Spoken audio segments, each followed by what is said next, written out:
আমার দাবি হইতেছে আমার প্রথম প্রেম শুভ, আমার প্রথম প্রেম ও, তাহলে ও আমার সব জায়গা দিয়ে ভোগ করবে, আমার সাথে ও ই করবে, ও আমার বিয়ে করবে না কেন? আচ্ছা, এটা কি সম্মান যে বিয়ের প্রলোভন দেখি আপনার সাথে প্রেম হ্যাঁ, বিয়ের কথা বললেই আমার বিয়ে করছে, এবং কি বিয়ের কথা বললেই আমার সাথে শারীরিক সম্পর্ক করছে, বলছে আমার বিয়ে করবে।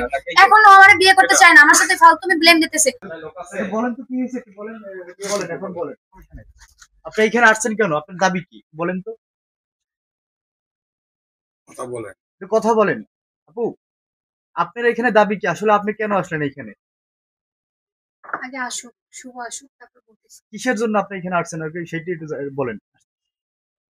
আমাদের 3 বছরের রিলেশনশিপ, নাসিমুল কবির শুভ নামে একজন, তো ওর সাথে আমার সব মানে একটা স্বামী স্ত্রীর যেরকম সম্পর্ক ওর সাথে আমার তেমন সম্পর্ক হয়েছে, এবং আমার ফ্যামিলি সবাই জানে, এবং আমার ফ্যামিলিও জানে। আমার ফ্যামিলিতে যাইয়া এবং আমার ফ্যামিলিতে গিয়ে তারপর পরে ইয়া করছে তোমার আপনার ফ্যামিলিতে গিয়ে তারপর আমার মা এবং আমার বোনের সাথে যে রেস্টুরেন্টে যে মিট করছে, মিট করে দেন ও আমাকে বিয়ে করবে এরকম অনেক কিছু বলছে।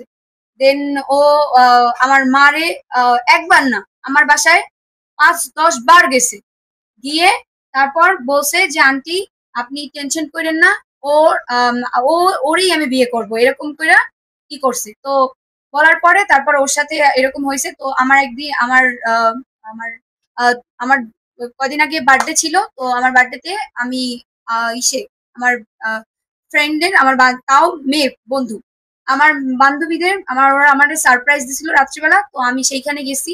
তো সেইখানে যাওয়ার পর ওরা অনেক টেনসড হয়ে গেছে যে আমি কই গেলাম, তারপর ওদের কল শুনে তারপর আমি তাড়াতাড়ি চলে আসছি। তো চলে আসার পরে তারপর পরে ওইখানে ওই রাত্রিবেলা ওর ফ্রেন্ডরাও ছিল, তো ওর ফ্রেন্ডরা বলছিল যে আন্টি, আমার আম্মুরে বলে যে আন্টি ও একটা স্বামী স্ত্রীর যেমন সম্পর্ক ওর সাথে তেমনই সম্পর্ক হয়েছে। হ্যাঁ, তো এখন ওদের এক কাজ করেন, বিয়ে দিয়ে দেন। তো ও এই জিনিসগুলো শুভ এই জিনিসগুলো শুনে ও আর কি ওর ফ্রেন্ডের উপরে মানে বোতল ফিক্কা মারছে আর কি, যে তুই এগুলো বললি কেন, তাহলে কি দায়ভার তুই নিবি আমাদের বিয়ে হইলে? তো ও বলতেছে কেন আমি নেবো কেন, তাহলে তুই এগুলো বলো কেন। তারপর আম্মুরে অনেকভাবে বুঝাইছে, বুঝাই বলছে যে আন্টি আমি আমার ফ্যামিলিতে যাই, আমার মার কে ছাড়া তো আমি এভাবে এরকম করতে পারবো না, মানে বিয়েটা করতে পারবো না, আমার ফ্যামিলিতে আমি যাই। তারপর আমি ওর সেদিন ও আমার বুঝাই বলছে, তা আমি ওরে পাঠাইছি। তো পাঠানোর পরে ও বাসায় আসছে, বাসায় এসে মেবি ওর মা ওর বোন এদের সবাইকে মনে হয় বলছে। ওর মা ওর বোন সবাই ভালো, ওরা 3জন অনেক ভালো হয়েছে। আমি আর কি ক্লাস যখন 8-এ পড়ি, তো তখন আর কি আমার স্যার ছিল, মানে কোচিং এর স্যার, আমার এক সাবজেক্ট সমাজ পড়াইতো। তো ওই সময় আর কি আমি ওরে পছন্দ করছিলাম। তো আমি ওরে পছন্দ করার পরে আমি ওরে অনেক মেসেজ দিছি, ফ্রেন্ড রিকোয়েস্ট পাঠাইছি। তো অনেক ও ওই সময় রাজি ছিল না, কিন্তু ও মনে মনে আমারই পছন্দ করতো, ভালোবাসতো, মনে মনে একটু পছন্দ হয় না, করতো। কিন্তু ও আমার বলার সাহস পায় না যে ও আমারে পছন্দ করে আর কি। আমি যদি ওর মেইন স্যারে বলে দেই, এর জন্য আর কি ও আমাকে বলার সাহস পায় না। তো আমি ওরে অনেক ফোর্স করতাম। ফোর্স করার পরে তো আমার অনেক ফ্রেন্ড সার্কেল জানতো, জানার পরে তারপর ওরা আবার আমার দেখলে শুভ স্যার করে চেতাইতো। হ্যাঁ, তো এই জিনিসটা শুভর কানে গেছিল, তো কানে যাওয়ার পরে বলতেছি তুমি এরকম এরকম করো। তারপর আমি আবার বলছি যে হ্যাঁ, তারপর এরপরে আবার ও আবার আমার মাঝখান দিয়ে আবার ও আমার ব্লক করে দিছে, আনফ্রেন্ড করে দিছে। তো আনফ্রেন্ড ব্লক করার পরে তারপর পরে আমিও আর কি আর মেসেজ টেসেজ দেইনি। তো তারপর পরে 2-3 সপ্তাহ পর ও নিজেই ফ্রেন্ড রিকোয়েস্ট পাঠাইছে, পাঠানোর পরে তারপর পরে একটা বিষয় নিয়ে কথা ফ্রেন্ড ছিলাম, কথা হয় না, বাট একটা বিষয় নিয়ে বান্ধবী সার্কেলের মধ্যে একটা বিষয় নিয়ে ওর সাথে কথা বলছিলাম। তো ওই হইতে ওর সাথে আমার অনেক গভীর সম্পর্ক হয়ে গেছে, মানে ওই আস্তে আস্তে কথা বলতে বলতে আস্তে আস্তে বলতেছে যে চলো একদিন দেখা করি। তো কোথায় দেখা করবো, তারপর পরে একদিন ওই যে দপদবিয়া ব্রিজ আছে, তো ওইখানে একটা রেস্টুরেন্ট আছে কাঠের, এটা অনেক সুন্দর।